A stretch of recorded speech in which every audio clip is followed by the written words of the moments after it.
The book Hebrews, part 197.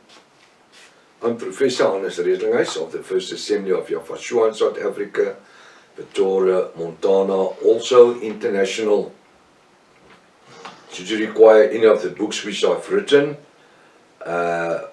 especially maybe I'm thinking about the Bible as such, the restoration of the original Sacred Name Bible, the Rotterdam version, which I have not written, but which I obtained copyright and also distributing right, printing right, and all the different rights from the Americans a couple of years ago. Should you require one of those Bibles, I have a couple left. You can just contact me. It's one of the treasures to have.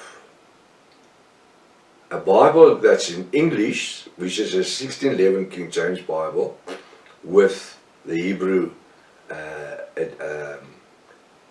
declarations added in the revelation names of Yahweh, Yafashua, and the Ruach HaKodesh to the Bible.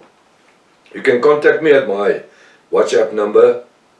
It's +27 international code 0722 367 124, or just go to my website, https://yahvah.co.za, as you can see on my right hand side on the top here. If this is the first time that you are about to participate in the study, you are so very, very welcome, but you have missed out on 196 episodes, so I would urge you to start with part 1 and just work it through.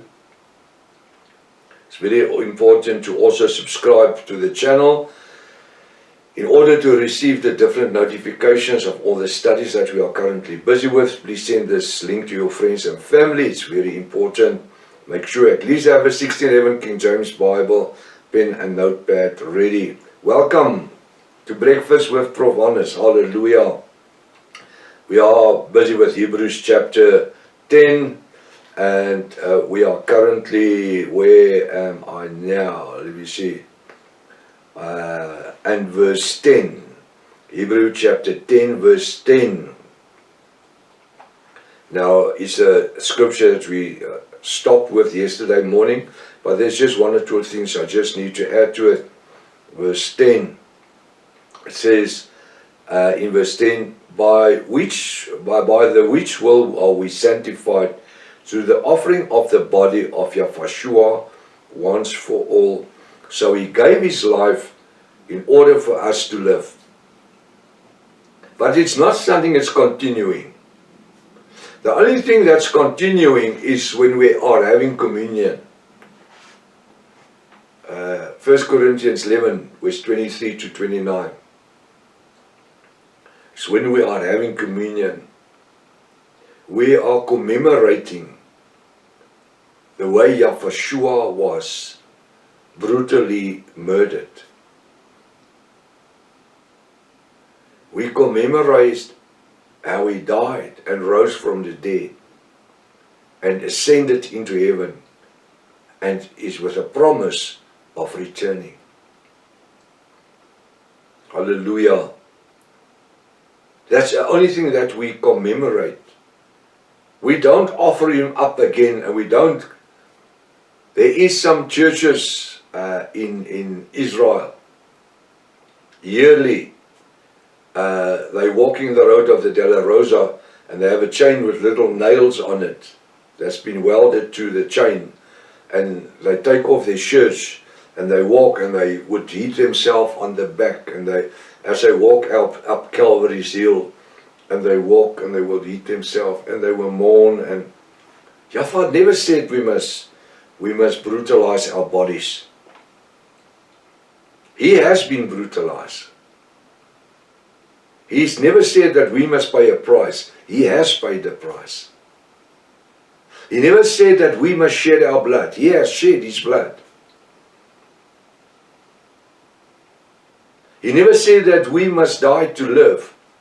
He says, although you have died, you will live. Why? Because he's died already. He's risen from the dead.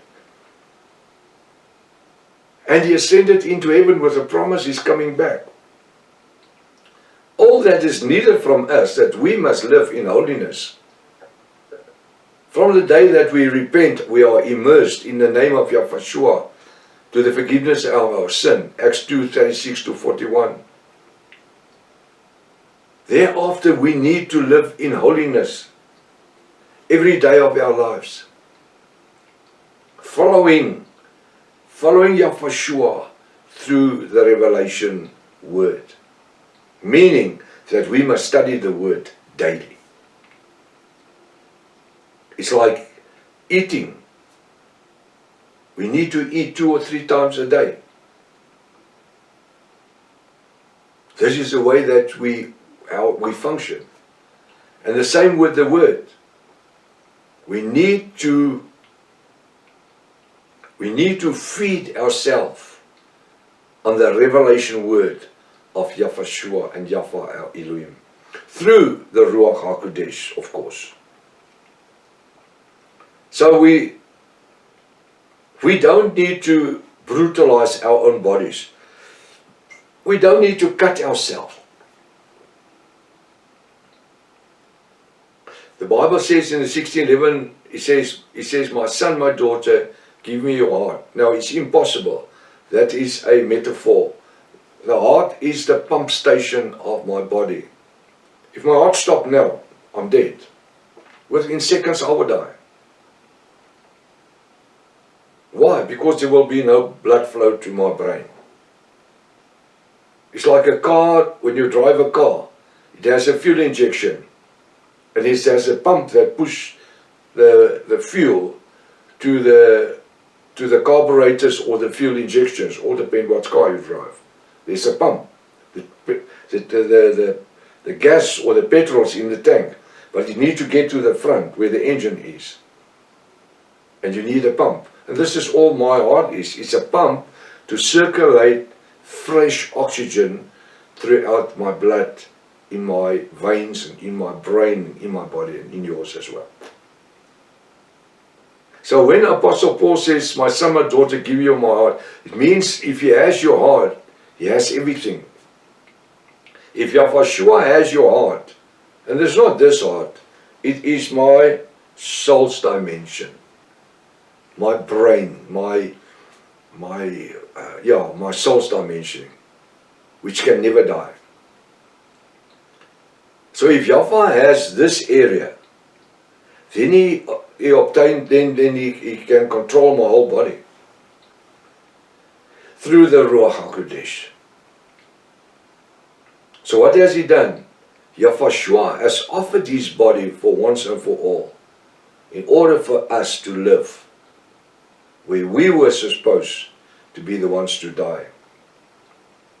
Verse 11 says, and every priest standeth daily ministering, the priest of the Old Testament, and offering oftentimes the same sacrifice, over and over and over, over and over and over again, for more than 1,000 years. We don't read of one that was saved. Not even Moses was saved. And just because he got annoyed, he got fed up with the Israelites, when he had to speak to the rock for water to flow from the rock, he smashed it with his rod. And being obedient cost him entering into the promised land. He stood on the mountain and he saw it. And I've said it 1,000,000 times, I'm going to say it another 1,000,000 times. If he lived in 2025, today, in the time of grace, if he has done the very same sin, being disobedient, he could have been forgiven immediately. Because the Bible says that Yahushua is righteous. If we would just confess our sins, he's again prepared to forgive me. If we just stumble, we don't even need to fall. We can just, if we stumble, we're living in the time of grace. So every priest had to offer, those that was ministering, daily and also yearly, the high priest yearly, and oftentimes the same sacrifice, the same blood, the same animals. It was just a question of, it was a job. It becomes such a routine, just going to work. It's not a joy for a lot of people, because the same thing over and over again. But he has to do it, and she has to do it, in order to be able to live. Otherwise they don't have an income. So that boring job at least creates an income for his family, and for her family. And this is what religion has become for a lot of people. It has become a boring mess. Especially today. If you look at church today, if I look at church 60 years ago, when I would have been 14, I came to repentance when I was 15. Then I would think back, how church has changed. Those years you will find the pastor is full of the Ruach, the Holy Spirit, and he will preach with conviction and anointing about sin. And he will call sin by its name. Today it's a sin to call sin by its name.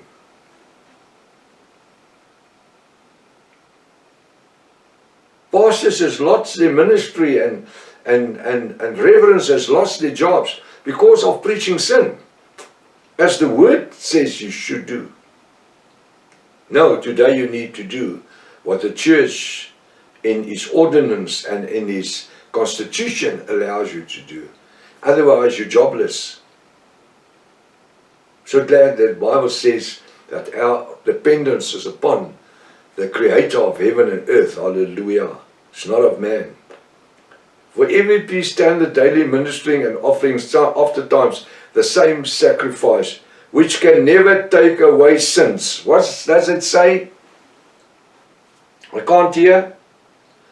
Which can never take away sins. Not sin, sins. Plural. Do you understand Hebrews 7 verse 18 now? Where he says he made it none and void because of the unprofitableness of it. He's done away with it. Why? Because 613 laws could not save one sinner. Because the offering was because of the blood of animals. Now, it can also be asked, but why would Yahweh allow him knowing everything in advance?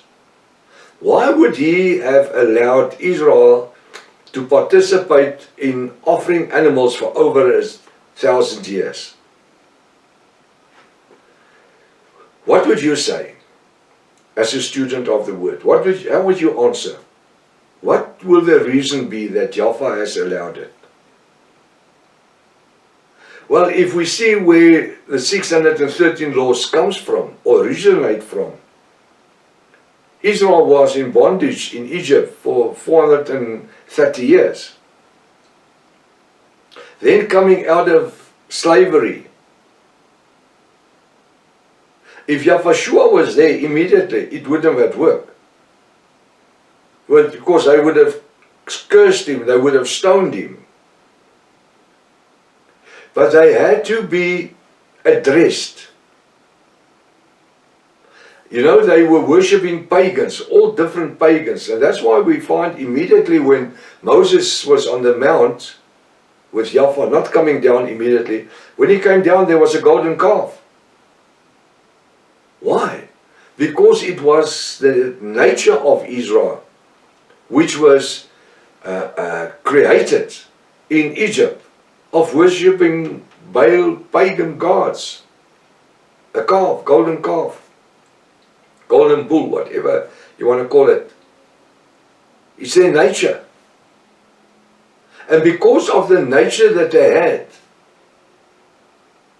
it took Yahweh more than 1,000 years of allowing slaughtering animals before the season was right. Listen to what I'm saying. before the season was right for his son, Yahushua, to be born on earth. And that would take another 30 years since he was born before he would call and say, when John the Immerser immersed him, that is my beloved Son, in whom I'm well pleased. It took more than 1,000 years to get the nature of Egypt out of the Israelites. They came out of Egypt, but Egypt never came out of them. Do you understand that? And even in this 21st century, we can see it. When people comes from the world, a lot you get people, they repent, they will have themselves immersed and everything. But after a time, you see that the world is not really out of them. You need to break with the earthly traditions, church tradition. And that's why it says in Revelation 18 verse 4, come out under my children. I'm going to kill her. Who is she? The Babylonian or mother. Revelation 17 verse 1, you can read it onwards. Who sits on the water and rule over people and nations. Who is that? Revelation 17:15 says to Apostle John, the water that you saw is nations, people, creeds and tongues. So what do we see? We saw that it took more than 1,000 years. And then it became better. But the sacrifice of the animals lost the idea that it had. And that's why Yahushua had to become the high priest that did not need to offer an offering for his own sins, because he was sinless. Till tomorrow morning, I'm going to continue with verse 11. Maranatha. Yahushua is coming back again. Hallelujah.